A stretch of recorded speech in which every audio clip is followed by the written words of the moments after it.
وعلى منكري فضائلهم وواسبي حقوقهم من الآن إلى قيام يوم الدين.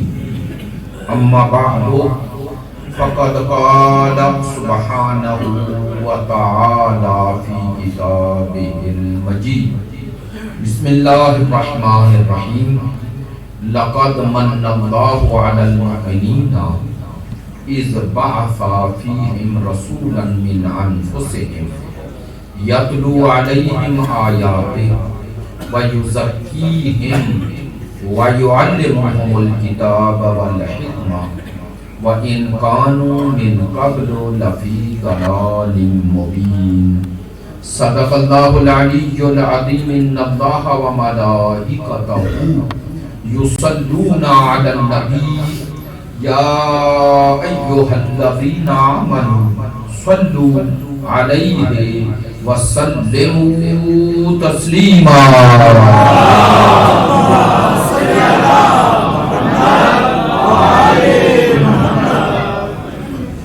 آپ تمام حاضرین کی صحت و سلامتی کے لیے، مقامات مقدسہ کی حفاظت کے لیے، مجاہدین اسلام اور مدافعین حرم اہل بیت کی کامیابی و کامرانی کے لیے، دشمنان دین یزیدیت، ناصبیت، خارجیت کی نیستی و نابودی کے لیے، تعجیل ظہور امام زمان کے لیے، ہمارے ملک کے استحکام کے لیے، مریضوں کی شفا یابی کے لیے، آپ کی اس مجلس میں شرکت کی قبولیت کے لیے، علماء کرام، مراجع عظام، عزاداران سید الشہداء، محبین اہل بیت کی توفیقات خیر میں اضافے کے لیے، ہمارے تمام برادران جامعہ نقویہ کے خدمت گزاران، ہمارے انتہائی محترم تمام ہمارے بزرگان کی، اساتذہ کرام کی، طلاب عزیز کی توفیقات خیر میں اضافے کے لیے، اس مدرسے کے تمام معاونین کی توفیقات خیر میں اضافے کے لیے، اس مہد علمی کی ترقی و تکامل کے لیے، تمام دعاؤں کی قبولیت کے لیے بآواز بلند صلوات محمد. واجب الاحترام معزز و مکرم حاضرین مجلس، محبان اہل بیت، پیروان مکتب ولایت، عاشقان مکتب شہادت، میرے لیے ہمیشہ ہی اس جگہ پر حاضری ایک اعزاز ہے، سعادت ہے. میرے انتہائی محترم بزرگان ہیں، برادران ہیں، میرے لیے انتہائی محترم بھی ہے کہ لفظ حضرت حجت الاسلام آغا قمر نقوی صاحب، ان سے جو ایک محبت کا رشتہ ہے، تعلق ہے، وہ آج تک قائم ہے. جب بھی وہ حکم فرماتے ہیں، میرے لیے یہ سعادت ہے کہ ایک مہد علمی میں آپ دوستان کی، عزیزان کی زیارت کا یہ شرف حاصل ہوتا ہے. اور یقیناً اس علاقے، ان حالات، ان واقعات میں، کشمیر کی اس وادی میں یقیناً یہ بہت بڑی خدمت ہے. اور ان کے معاونین میرے برادران آ گئے، نواز حسینی صاحب آ گئے، شرازی صاحب، یہ دوستان جو محنت اور جس قربانی اور اصرار کے ساتھ یہاں پر یا مکتب اہل بیت کی خدمت کر رہے ہیں، یقیناً پروردگار کے ہاں اس کا بہت بڑا اجر ہے. آپ جانتے ہیں کہ اس مجلس میں خصوصاً میری یہ خواہش ہوتی ہے کہ کچھ باتیں اسی تناظر میں ہوں، کیونکہ جامعہ کے نام و عنوان سے ہی اس مجلس کا انعقاد ہے. ماہ رجب ہے، جیسا کہ برادر محترم فرما رہے ہیں، بڑا عظیم مہینہ ہے.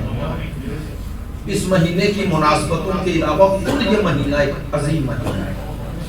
اب علماء کرام کی موجودگی میں ان سے معذرت کے ساتھ اب جانتے ہیں کہ اس ماہ کی عظمتوں میں ایک عظمت یہ ہے کہ جب قیامت کا دن ہوگا تو جہاں لوگ صالحین، متقین، علماء، زعماء، اپنے اپنے نام و عنوان سے پکارے جائیں گے.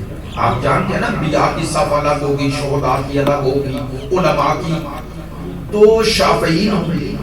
تو روایت کے جملے ہیں وہاں ایک صدا آئی, این رجبی, وہ کہاں ہیں جنہوں نے رجب کی عظمت کو پہچانا, رجب کی عظمت کو پہچانا. بڑا عظیم مہینہ ہے, بڑی عظیم مناسبتیں ہیں اس کی, اور انہی مناسبتوں میں ایک مناسبت جو اس کی روح ہے میں کہہ سکتا ہوں, وہ مناسبت ہے روزے بیسک, جس کی حوالے سے عرض کرنے کی اس جگہ ضرورت اس لیے ہے کہ علماء جو جانتے ہیں, ہمارے ہاں چونکہ ہم اکثریتی حوالے سے دوسرے لوگ زیادہ ہیں, شیعہ مکتب و فکر کے لوگ اکثریت میں نہیں, اس لیے یہ نام و عنوان اتنا رائج نہ ہو سکا جو اس کا حق تھا. روزے بیسک مثلا عموماً آپ 27 رجب کو معراج شریف کے نام سے یاد کرتے ہیں, حالانکہ اس دن کی عظمت کا سبب معراج نہیں, اس کی عظمت کا سبب بیست ہے. بیست اور ہے, معراج اور ہے. معراج سرکار دو عالم کا سفر ہے ادھر سے ادھر. چلے پڑھے لکھے دوست اس جملے کی قدر فرمائیں گے, معراج سفر ہے من الخلق الی الحق,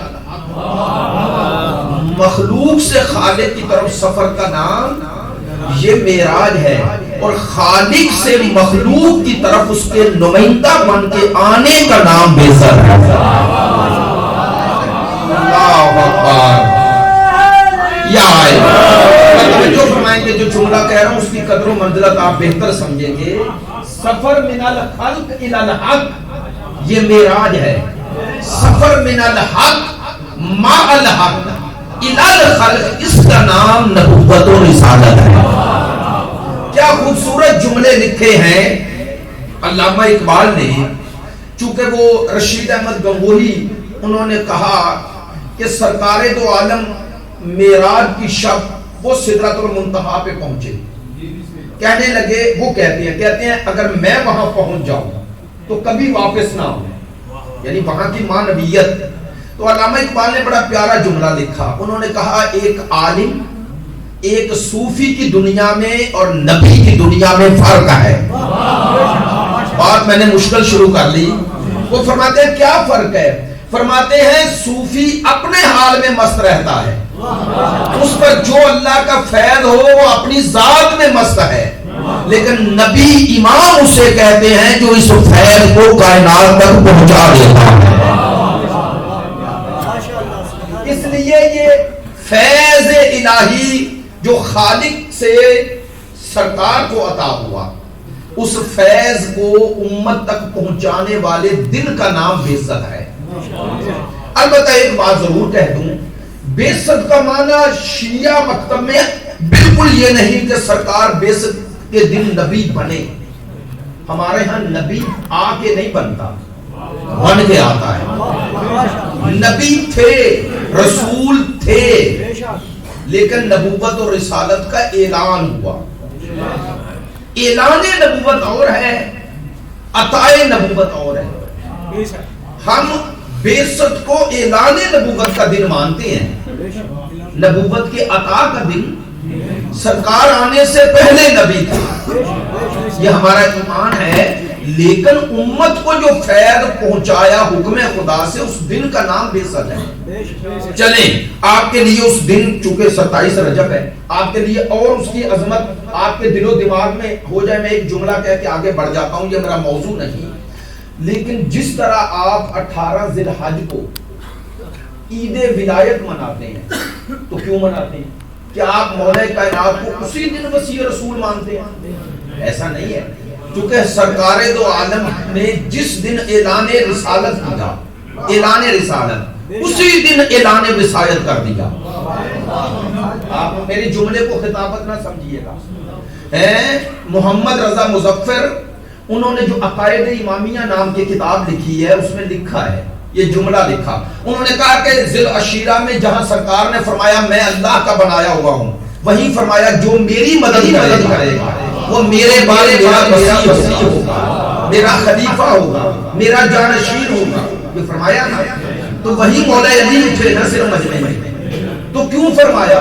چونکہ یہ پہلا اجتماع سرکار کا اپنا اجتماع تھا، عشیرتک الاقربین تھے، اقربین، اقربن بین، یہ اقرب اسے کہتے ہیں جو قریبی ترین ہو، البتہ یہ اقرب سے پہلے حمزہ ہے، ہماری اصطلاح میں حمزہ آپ تک پہنچانے کے لیے جملہ الف ہے۔ یہ جو حمزہ ہے نا اقرب، یہ میں نے کیوں کہا، بڑا پیارا ایک جملہ ہے، جملہ جو ہمارے استاد محترم شیخ رحمت علی عمرانی صاحب نے ایک دفعہ دیا، کہنے لگے مفتی جعفر حسین مرحوم رحمت اللہ علیہ گجرانوالہ میں پروگرام تھا، وہاں بیٹھے ہوئے تھے، تو وہاں پر کسی نے شرارت کی، اب البتہ انہوں نے نام جو لیا وہ نام انہوں نے احسان ظہیر کا لیا، لیکن یہ جملہ سمجھانے کے لیے پہلے آپ کو تاکہ اس کی نزاکت کا پتہ چل جائے۔ عربی میں اقرب اگر حمزہ سے لکھا جائے اس کا معنی ہے قریبی ترین، اگر عین سے اقرب ہو نا اس کا معنی ہے بچھو، ایسے ہے نا۔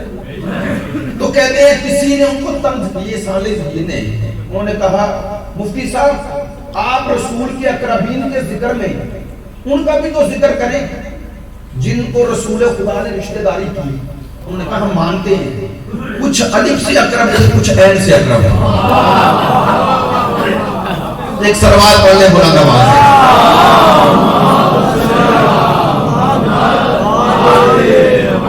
تو وہ اقربین میں سرکار نے اعلان کیا کہ جو میرے اس امر میں میری مدد کرے گا، میرا وصی ہوگا، وارث ہوگا، خلیفہ ہوگا۔ تو شیعہ سنی دونوں نے لکھا کہ اس پورے مجمع میں علی اٹھے، اور سرکار نے فرمایا نا انت اخی و وصی و وارثی و خلیفتی من بعد، حتیٰ محمد حسین ہیکل جیسے بندے نے بھی یہ واقعہ نقل کیا۔ تو سرکار نے ذوالعشیرہ میں ہی اپنی اعلان رسالت کے ساتھ ساتھ اعلان وصایت بھی کر دیا، یعنی بتایا کہ میرے بعد میرا وصی وارث خلیفہ ہی علی ہے۔ تو پھر غدیر میں کیا ہوا؟ لے بھائی ایک جملہ کہہ رہا ہوں، ہاں سرکار نے ذوالعشیرہ میں سنایا اور غدیر میں منوایا،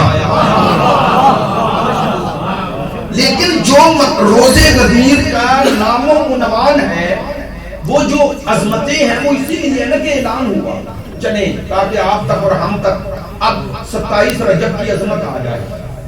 اب جب 27 رجب آئے تو آپ نے یہ بات ذہن میں رکھنی ہے کہ روزے بیست کا مقام غدیر سے کم نہیں ہے۔ میری بات کی تائید کریں گے یا نہیں؟ میں دلیل دے دیتا ہوں، اگر بیست نہ ہوتی تو غدیر نہ ہوتا،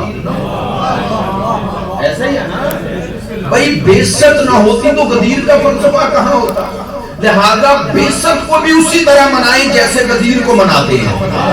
چلے جملہ بدل دیتا ہوں، خدا کی قسم غدیر منایا ہی اس لیے جاتا ہے تاکہ بیست کے مقصد کو دنیا تک پہنچایا جائے، کیونکہ کائنات میں صرف ہم ہیں جن کا یہ اعلان بھی ہے، ایمان بھی ہے، اعتقاد بھی ہے، عقائد بھی ان میں بھی شامل ہے کہ جیسے خدا نے مصطفیٰ کو بنایا ویسے خدا نے محافظین مصطفیٰ کو بنایا۔ چلے سورہ آل عمران کی جو آیا پڑھی، آج چونکہ مدرسے کا یہ عنوان و نام و عنوان سے ہو رہا ہے، اس لیے یہ جملہ کہنا چاہتا ہوں اور آپ کی ذہنات کو سمیٹوں گا۔ پروردگار عالمین نے اس آیہ مجیدہ میں کیا فرمایا؟ لقد من اللہ علی المؤمنین، معذرت چاہتا ہوں علماء کرام سے، لقد لام پر زبر ہے، لقد یہ دونوں تاکید کے لیے آتے ہیں۔ پروردگار فرما رہے ہیں میں نے تاکید در تاکید کے ساتھ من اللہ علی المؤمنین، میں نے مومنین پہ یہ منت لگائی، منت کیا؟ ان میں رسول بھیج دیا، رسول خدا کا مومنین میں آنا یہ اللہ کی منت ہے۔ چلے یار متوجہ ہیں اس لیے جملہ کہہ رہا ہوں، اللہ کی منت، یہ لفظ منت عربی کا لفظ ہے، پنجابی یا اردو کا نہیں، اور منت ہر احسان کو نہیں کہتے، اسی لیے میں نے منت کا ترجمہ احسان نہیں کیا، چونکہ لفظ احسان بھی عربی کا لفظ ہے۔ میں نے منت کا معنی منت کیوں کیا؟ آیت اللہ جوادی عاملی اسی آیات کے ضمن میں فرماتے ہیں کہ مائک درست کر لیں، اونچی آواز کرنے کی ضرورت نہیں، جتنے لوگ ہیں ان کو پہنچے تو اچھی بات۔ میں جو جملہ کہنا چاہ رہا ہوں، لقد من اللہ علی المؤمنین، مومنین پہ یہ منت لگائی، منت۔ میں نے کیوں لفظ منت کا معنی منت ہی کیا؟ آیت اللہ جوادی عاملی فرماتے ہیں منت ہر احسان کو نہیں کہتے، منت اس احسان کو کہتے ہیں کہ جو احسان کرنے والا یہ تقاضا کرتا ہے کہ اس کا شکر تم پر واجب ہے۔ لقد من اللہ علی المؤمنین، اللہ کہہ رہے میں نے مومنین پہ یہ منت لگائی، کیا؟ اذ بعث فیہم رسولا، میں نے مومنین میں رسول بھیج دیا، مومنین میں۔ چلے اگر کسی نے جملے کی قدر کی تو اس کے لیے مسئلہ بھی حل ہوگا۔ اللہ نے سرکار کو بھیج کر مومنین کو یہ احساس دلایا کہ میرے رسول کا تم پہ آنا، تم میں آنا، یہ میری منت ہے، یہ میرا احسان ہے۔ تو جملہ ممبر سے کہہ رہا ہوں، ہمارا سرکار کو قبول کرنا یہ سرکار پہ کوئی احسان نہیں، سرکار کا ہم میں آنا سرکار کا اللہ کی طرف سے ہم پر احسان ہے۔ میں نے یہ کیوں کہا؟ ہمیں لوگ آج کل کہہ رہے ہیں فلاں لوگوں نے اسلام قبول کیا، انہوں نے خدمت اسلام کی لہذا انہیں مانو۔ بھائی ان کا اسلام قبول کرنا، ان کا اسلام قبول کرنا یہ ان پر تو احسان ہے، ہم پر احسان کیسا؟ نہیں توجہ ہوئی بھائی کسی کا ہمارے اوپر کوئی احسان نہیں۔ مجھے شیخ الجامع علامہ اختر عباس مرحوم مغفور کا جملہ بڑا پیارا لگا، بعد میں چاہتا ہوں جملہ سخت ہے، ان کے جملوں میں نہیں کہتا، بدل دیتا ہوں۔ انہوں نے سیالکوٹ میں مجلس پڑھتے ہوئے ہزاروں کی اجتماع میں کہا تھا اگر کوئی رسول پر ایمان لایا، مسلمان بنا، مومن بنا، صحابی بنا، جنتی بنا، انہوں نے کہا یہ اس کا کام ہے، اس پر احسان ہے رسول کا، میں کیوں مانوں؟ یہ اس کا ذاتی مسئلہ ہے۔ اللہ نے مجھ پر صحابہ کو نہیں بنایا، رسول کو بنایا ہے۔ بھائی کسی نے اگر ایمان کو لایا بھی تو مجھ پر کیا احسان ہے؟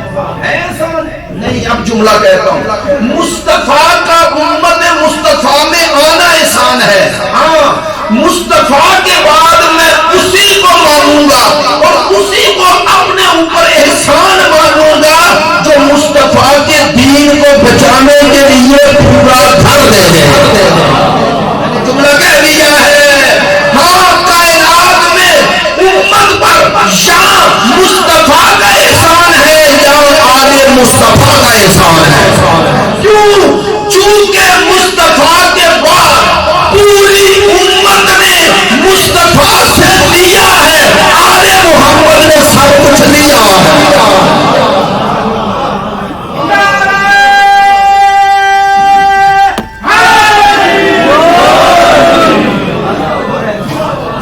پڑھے لکھے دوست ہیں، میں نے بات غلط کی ہے؟ ہاں جب دین مصطفیٰ پہ حرف آیا، میں جملہ بہت بڑا کہہ رہا ہوں، جب دین مصطفیٰ پہ حرف آیا سب اپنے اپنے گھروں میں بیٹھے رہے۔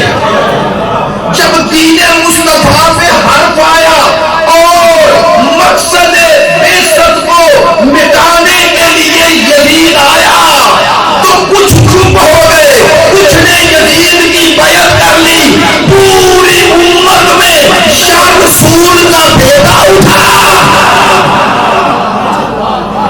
یا رسول کا خاندان نکلا، اور سارے اپنے اپنے گھروں میں بیٹھے تھے۔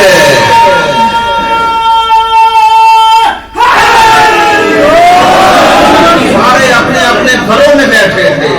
حسین اپنے نانے کا، اپنے ماں کا، اپنے بابا کا شہر چھوڑ رہے تھے یا نہیں؟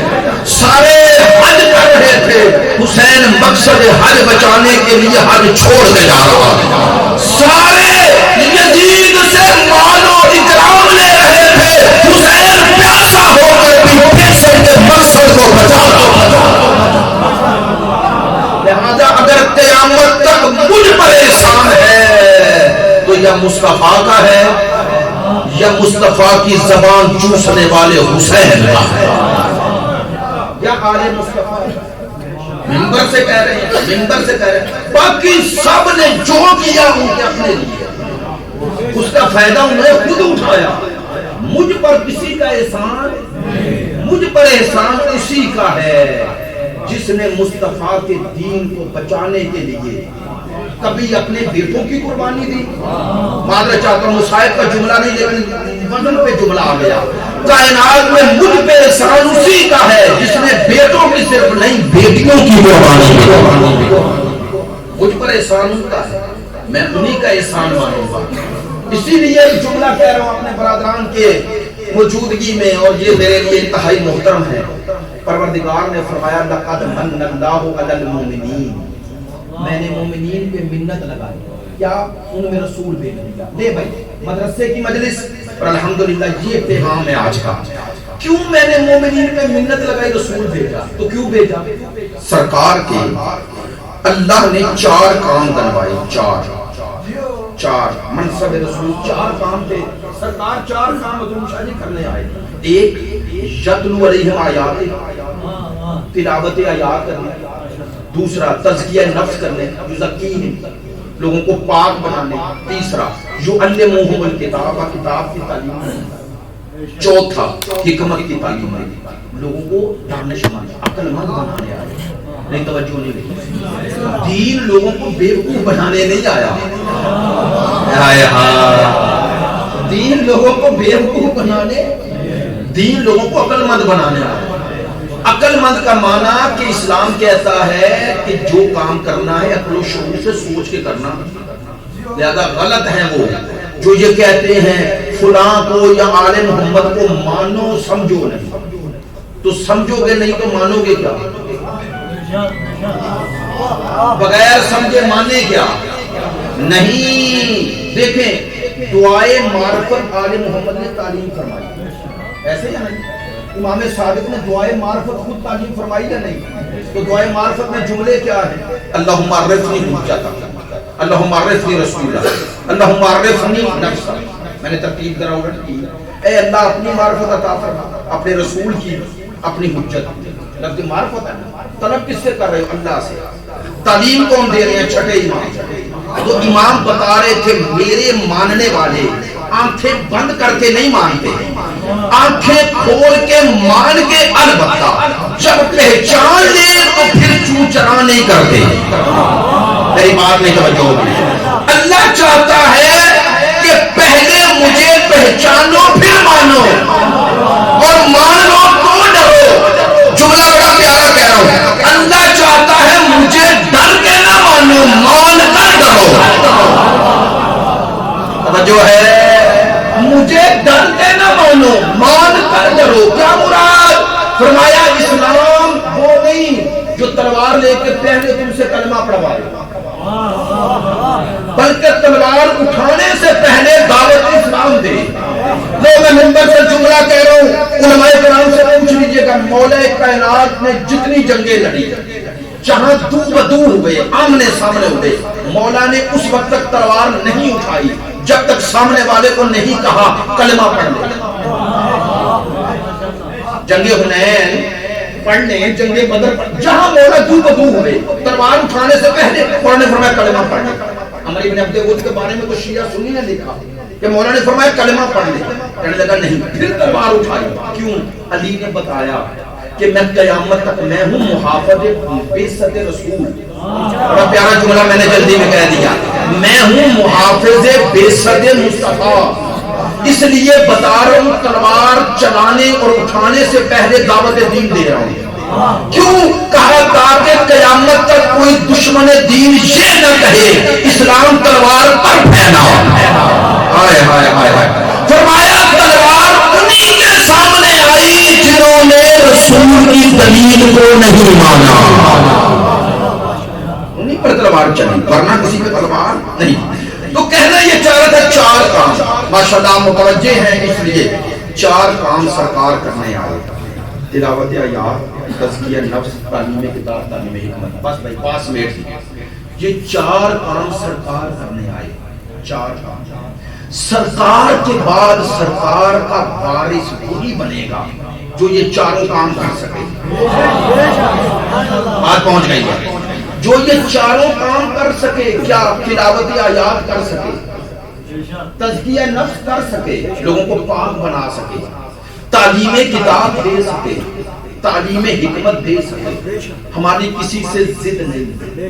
ہم کہتے ہیں ہم سے جن کو منوانا ہے منوا لیں, شرط یہ ہے ان کو کمال کی بنیاد پہ منوائیں. پہلے بتائیں کہ جو کام اللہ نے مصطفیٰ کے بتائے, مصطفیٰ کے بعد وہ کس نے مصطفیٰ کی طرح کیے ہیں. ہمارا یہی کہنا ہے, ہماری کوئی ضد نہیں ہے. ہم کہتے ہیں سرکار کے بعد سرکار کے وارث وہی ہوں گے جو یہ چاروں کام کر سکے.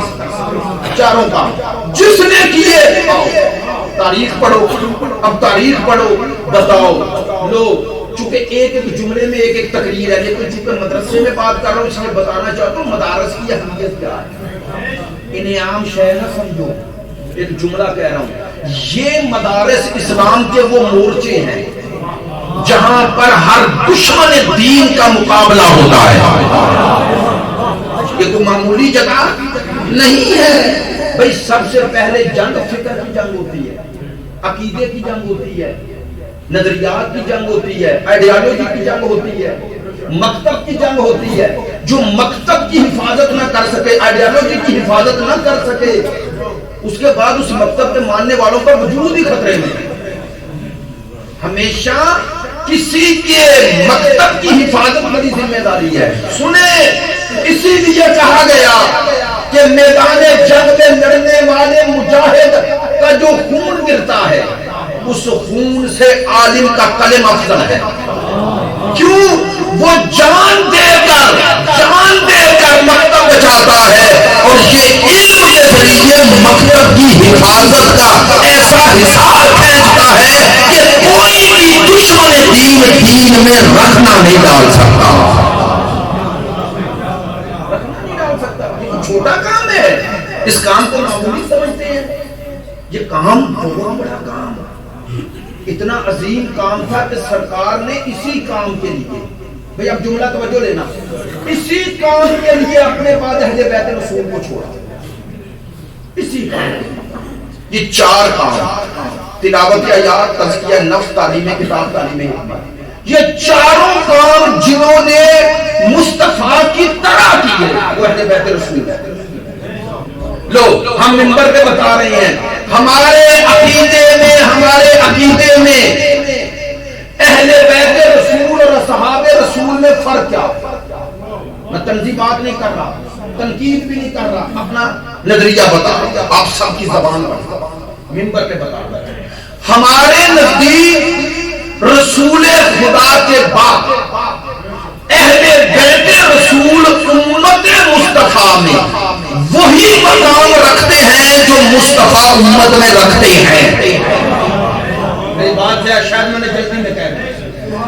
جس طرح امت میں مصطفیٰ ہے لیکن امت جیسے نہیں, اسی طرح مصطفیٰ کے بعد آل مصطفیٰ امت میں ہے لیکن امت جیسے نہیں. میری بات پہ توجہ ہے. جتنا فرق مصطفیٰ میں اور امت مصطفیٰ میں ہے اتنا ہی فرق آل مصطفیٰ اور امت مصطفیٰ میں ہے. جس طرح مصطفیٰ کا تقابل امت سے یہ توہین مصطفیٰ ہے, اسی طرح رسول کے بعد کسی کو اہل بیت جیسا ماننا یہ اہل بیت کی توہین ہے. ہمارا یہ اعلان بھی ہے, ایمان بھی, اور آئیں آپ کو حق ہے, ہر میرے برادر کو حق ہے تعصب کی عینت اتارے اور آئے ہم سے دلیل مانگے. ہم رسول کے بعد آل رسول کو رسول کی طرح مانتے ہیں. میں نے ایک لفظ میں ہی دلیل دینی ہے علماء سے معذرت کے ساتھ, وہ یہ ہے اگر مصطفیٰ کے بعد آل مصطفیٰ جیسے نہ ہوتے تو اللہ درود میں مصطفیٰ کے ساتھ آل مصطفیٰ کو شامل نہ کرتا. یہ ہم نے کو کیا, اپنی مرضی سے کیا نہ, اللہ نے کیا, ان کو شامل کیا, مصطفیٰ کے ساتھ شامل کیا. دو جملے کہنے ہیں تاکہ جو کچھ آج پورے پاکستان اور کشمیر اور ہر جگہ ہو رہا ہے ہم اپنا عقیدہ بتا رہے ہیں، کسی پہ طنز نہیں کر رہے. سنو بھائی، رسول خدا کے بعد اہل بیت عصمت و طہارت اور اصحاب مصطفیٰ میں ہم یہ فرق مانتے ہیں. کیا فرق مانتے ہیں؟ ہم اصحاب کو احترام کا جز مانتے ہیں اور اہل بیت کو ایمان مانتے ہیں. آپ نے توجہ نہیں فرمائی. اہل بیت ہمارے احترام کا حصہ نہیں، ہمارے ایمان کا حصہ ہے. بس یہی فرق ہے.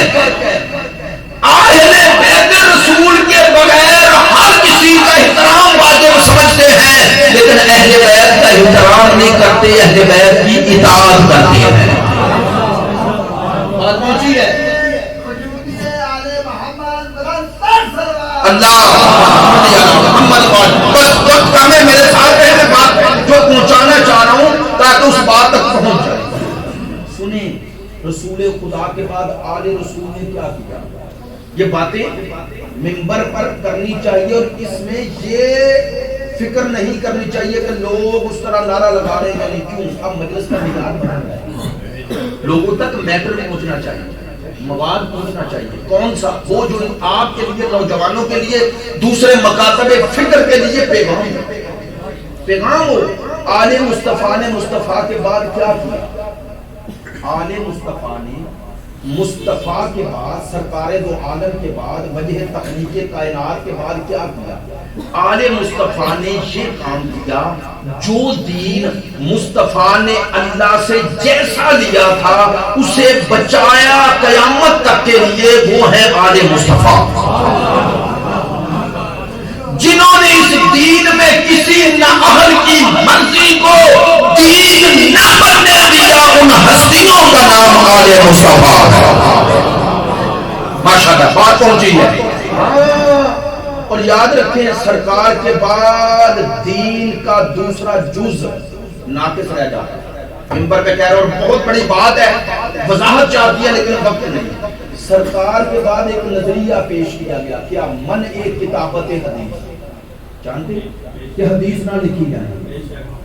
قرآن کہہ رہا ہے کہ ما اتاکم الرسول فخذوہ، جو میرا رسول دے وہ لے لو، جو میرا رسول دے وہ لے لو. ایسے ہی ہے نا؟ قرآن تو کہہ رہا ہے جو رسول دے وہ لے لو، جو دیں ما اتاکم، جو دیں وہ لے لو، اور جس سے روکے رک جاؤ. توجہ بھائی، یہ جو دیں سے مراد اگر قرآن ہے، صرف قرآن ہے، تو قرآن تو اللہ کو حکم سے رسول دے رہے ہیں. قرآن کے ساتھ جو دیں اگر وہ نہیں دینا تو ما عطا کہنے کی ضرورت کیا تھی؟ چلے اور آسان ایک لفظ میں برادر محترم تشریف لے، اور ہم دونوں کا یہ طے ہے، انہوں نے بھی وہی پہنچنا ہے، میں نے بھی، اس لیے وقت زیادہ نہیں لوں گا. بات ادھوری بھی رہ جائے تو معذرت، انشاءاللہ مسائل آغا صاحب سنا دیں گے آپ کو. میں یہیں پہ انشاءاللہ بات سمیٹ دوں گا جو بات کہنا چاہ رہا ہوں. دیکھیں، نماز کا حکم قرآن میں آیا نا، ایسے ہی اشارتاً یا صراحتاً ملا کے 750 مرتبہ جیسا کہ قرآن فرماتا ہے. لیکن پورے قرآن میں ترتیب نماز ہے.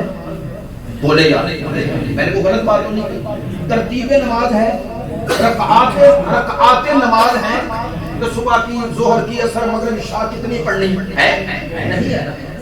نماز میں کیا پہلی رکعت میں پڑھنا ہے، دوسری میں پڑھنا ہے؟ نہیں ہے نا. یعنی اس طرح قرآن میں لکھا ہے. تو یہ سب کچھ کس نے بتایا؟ سرکار نے. تو نماز حکم خدا تھا نا، اس حکم کی تبیین مصطفیٰ نے کی. تو اپنی مرضی سے کی یا حکم خدا سے کی؟ جلدی بولیں. حکم خدا سے. تو پتا چلا اللہ کا حکم دو طرح اترا، ایک قرآن کی شکل میں، ایک قرآن کی تفسیر کی شکل میں. مصطفیٰ جیسے قرآن وہاں سے لے رہے تھے، قرآن کی تبیین، وضاحت، تفسیر، توضیح بھی وہیں سے لے رہے تھے. تو اب سرکار کے علم کا ایک منبع قرآن، ایک منبع حدیث. اور حدیث کا معنی سرکار جو کہے ادھر سے ہے، جو دین کی تبیین کرے، نماز، روزہ، زکات، خمس کا جو معیار ملاک بتائیں ادھر سے ہے.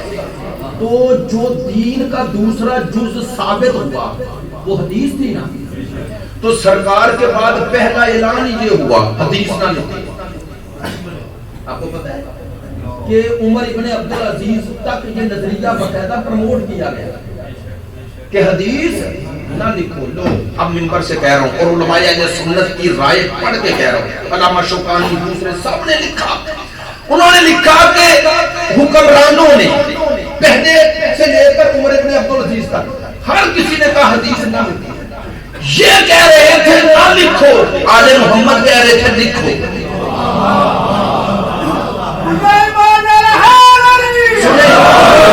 بھئی آپ کی جو ہے بات ذرا میں نے کہا عام ڈگر سے ہٹ کے ہے, لیکن آپ کو پتا چلے گا اس کی قدر و منزلت کیا ہے.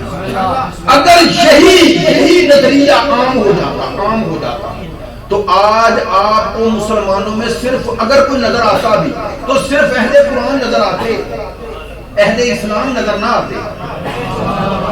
دین کی ناقص تفسیر نظر آتی, دین کی کبھی کامل تفسیر نظر نہ آتی. اسی لیے سرکار نے فرمایا میں اپنے بعد قرآن نہیں چھوڑ رہا, ثقلین چھوڑ رہا. سرکار نے فرمایا میں اپنے بعد قرآن نہیں چھوڑ رہا, میں اپنے بعد ثقلین چھوڑ رہا ہوں. لو بھائی میں منبر سے کہہ رہا ہوں, علماء کرام میری بات کی معنویت کو سمجھ جائیں گے, اپنوں میں بھی اور دوسروں میں بھی جن کے اندر یہ نظریہ ہے دونوں کی نفی کر رہا ہوں. ہم شیعہ قرآن والے نہیں, ثقلین والے ہیں. نہیں منبر سے آپ کو کہے گا یہ قرآن والے نہیں, ثقلین کا معنی یہ ہے کہ جس سے قرآن لیا ہے اسی سے وہ بھی لینا ہے جو قرآن کے ساتھ اس نے دیا ہے. اب پتا چلا کہ سرکار نے جب کہا تھا لاؤ کاغذ قلم لکھ دوں, اور یہی لفظ بخاری میں سرکار نے فرمایا لاؤ لکھ دوں تاکہ تم گمراہ نہ ہو, تو سرکار پر قرآن اترانا. علامہ شرف الدین جبل عامل کے عالم بڑی خوبصورت بات کہتے ہیں, کہتے ہیں سرکار جب فرما رہے تھے لاؤ لکھ دوں اور وہ لکھ دوں جس سے گمراہ نہ ہوں, فرماتے ہیں جو کہہ رہے تھے قرآن کافی ہے وہ تو رسول کی توہین کر رہے تھے. کیسے؟ چونکہ جس پہ قرآن اترا وہی کہہ رہے لاؤ لکھ دوں. اس کا معنی سرکار جانتے ہیں قرآن ہدایت کرتا ہے لیکن اکیلا نہیں کرتا. یہ تب کرے گا جب قرآن کے ساتھ ایسا وارث قرآن ہو جو قرآن کی آیات کے معنی کسی کو اپنی مرضی سے کرنے نہ دے. ثقلین کا معنی یہ تھا کہ رسول خدا کے بعد یہ دونوں چلے گئے. لو بھئی یہ جو مدارس ہیں نا یہ کیا ہے؟ یہ مدارس قیامت تک کے لیے ثقلین کی عملی تفسیر کا نام ہے. میں نے بات کہہ دی ہے, یہاں قرآن بھی ملتا ہے اور وارث قرآن کا فرمان بھی ملتا ہے. یہ موچے ہیں, دین کے محافظ ہیں. خدا کے لیے برادران گرامی ان مدارس کی قدر کرو. وہ مکتب ہی پروان چڑھتا ہے جس مکتب کی حقیقی تعلیمات لوگوں میں رہی. آج اسماعیلی نام کا کوئی فرقہ ہے, اسماعیلیوں کے پاس کچھ نہیں چونکہ ان کے دینی مراکز ہی نہ رہے, یعنی جو ان کے نزدیک تھے. جس مذہب نے اپنے دینی مراکز کمزور کیے وہ کمزور ہو گیا. میں منبر پہ بات کہہ رہا ہوں لیکن ڈرتے ڈرتے کہہ رہا ہوں, ہے حقیقت نہیں کہہ رہا ہوں. میرے سے جو بزرگ ہیں وہ میری بات کی زیادہ تعریف فرمائیں گے. ہم نے اپنے بچپن میں دیکھا نا لوگ وہابی تنزل کہتے تھے, ایسا ہے یا نہیں؟ تنزل کہتے تھے نا, فلانے کو وہابی. آج تنزل رہ گیا وہابی نہیں. آج آپ کو دیوبندی ہر جگہ نظر آ رہا ہے نا. کیوں آ رہا ہے؟ بات میں بڑی مشکل کہہ رہا ہوں اور اپنے خلاف کہہ رہا ہوں, اس لیے کہہ رہا ہوں کہ انہوں نے اپنے مراکز علمی مضبوط کر لی ہے. آبادی بعد میں بنتی ہے, ان کا مدرسہ اور مسجد پہلے جا رہی ہے. میں ابھی سی بی آر ٹاؤن میں گھر لیا, 1 سال ہوئی, وہاں شیعہ مسجد کا ہم سوچ نہیں سکتے, لیکن دوسروں کے مدرسے بھی بنے ہوئے ہیں. ایک مدرسے میں 200-250 طالب علم ہے. پھر وہ گھر گھر جاتے ہیں, لوگ کہتے ہیں قرآن پڑھیں. یہ قرآن کی آڑ میں کیا جا رہا ہے؟ کبھی ہمیں خیال ہے؟ معذرت چاہتا ہوں، ایک مدرسہ ہوتا ہے، اتنی بڑی ہماری بلڈنگز ہیں، ہم ایک مدرسہ نہ چلا سکتے، قوم پوری مل کے ایک مدرسہ نہ چلا سکتے۔ وجہ کیا ہے؟ وجہ یہ ہے کہ اس منبر سے مدرسے کی تائید نہ ہوئی۔ کیوں تائید نہ ہوئی؟ چونکہ مدرسے والے منبر پہ آئے نہیں ہیں۔ جو منبر پہ آیا اسے تو مدرسے سے خطرہ ہے، خطرہ ہے۔ اس لیے ان مدرسوں کی عظمت کو پہچانو، یہ اسلام کے مورچے ہیں، یہ آل محمد کے مکتب کو پہنچانے والے وہ سپیکر ہیں جو روح دین کو بچا کر امام زمانہ کا لشکر تیار کر رہے ہیں۔ کیوں ایران میں انقلاب آیا؟ شرائی صاحب ماشاءاللہ اس حوالے سے مطالعہ رکھتے ہیں میرے دوسرے برادران سے۔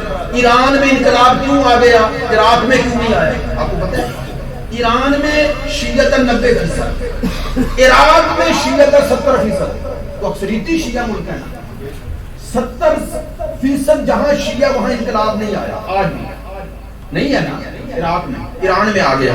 میں نہیں کہہ رہا، ایت اللہ شہید باقر الصدر کہتے ہیں اس لیے ایران میں انقلاب آ گیا تو وہاں کا حوزہ علمیہ مضبوط،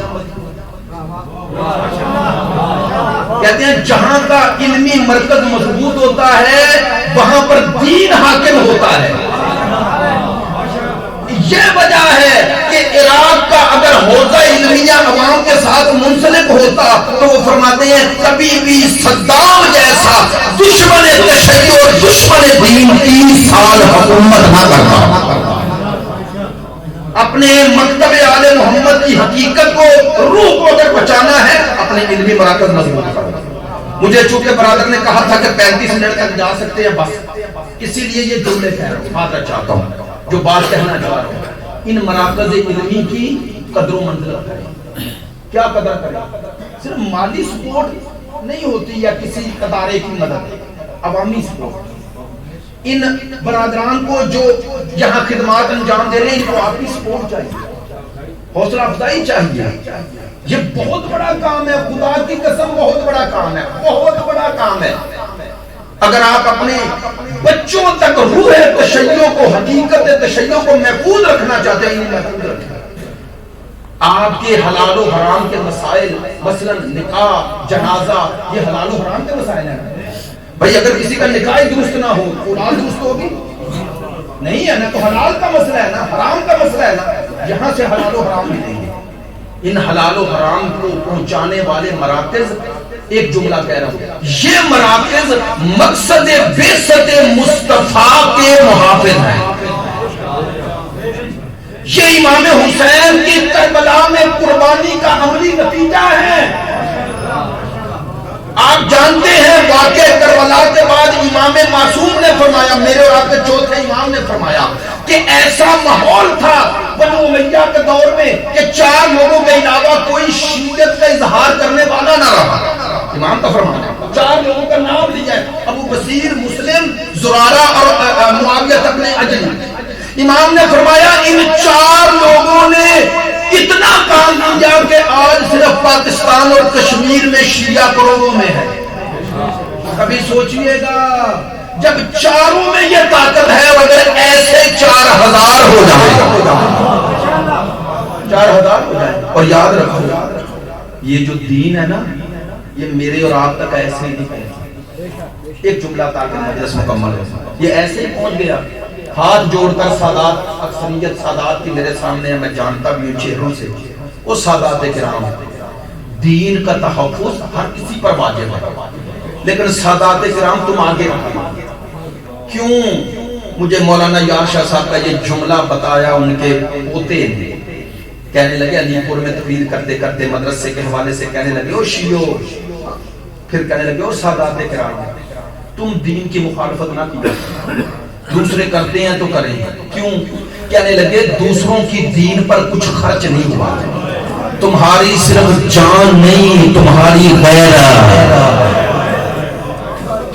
کہا کرتے تھے سادات کرام اس دین کی حفاظت کے لیے رسول کی بیٹیاں بازاروں میں آئے، اس دین کی حفاظت کے لیے رسول کی ماں بیٹی جو ماں کے جنازے میں چند قدم پیچھے چلی تھی تو علی نے کہا گھر بیٹھ کے وہ بیٹی ہے اور شرابی کا نام ہے. ایسا ہی ہے نا. خدا کی قسم علامہ تقی شاہ صاحب کا یہ جملہ اور زحمت ختم فرما رہے تھے کہ جب شام غریباں علی و بطول کی بیٹیوں کے سروں سے چادریں اٹھائیں, جناب فاطمہ کبریٰ خود راویہ ہیں, فرماتی ہے جب میرے سر سے ظالم نے چادر چھیڑی, بی بی کہتی ہے میرا بس نہ چلا, میں نے اپنا سر ظالموں میں دیا. کہتے ہیں تھوڑی دیر بعد میرے شانے پہ ایک ہاتھ آیا, کہتے ہیں جیسے ہی ہاتھ آیا میں نے پکار کے کہا مجھے چھونا نہیں, میں حسین ظالم. کہ ایک آواز آئی بیٹی گھبرا نہیں, میں تیری پھوپھی زینب. اب جناب سیدہ فاطمہ کبریٰ نے اسی طرح سر نیچے اور ایک جملہ کہا پھوپھی اماں پہلے مجھے چادر دے پھر میں آپ کی طرف سر اٹھاؤں گی. کہا بیٹی چادر تو مانگ لی ایک دفعہ مجھے بھی دے. اب سیدہ فاطمہ کبریٰ نے سر اٹھایا اور پھوپھی کے سر پہ نظر پڑی. آخری جملہ کہہ رہا ہوں, روتے روتے کہا پھوپھی اماں تیرا تو سر بھی زخمی ہے. کیوں سر زخمی تھا؟ اس لیے کہ اس وقت تک علی کی بیٹی نے چادر نہیں اتارنے دی جب تک سر اور ہاتھ زخمی نہ ہو گئے. شمر نیزے مارتا رہا, علی کی بیٹی چادر نہ چھوڑے.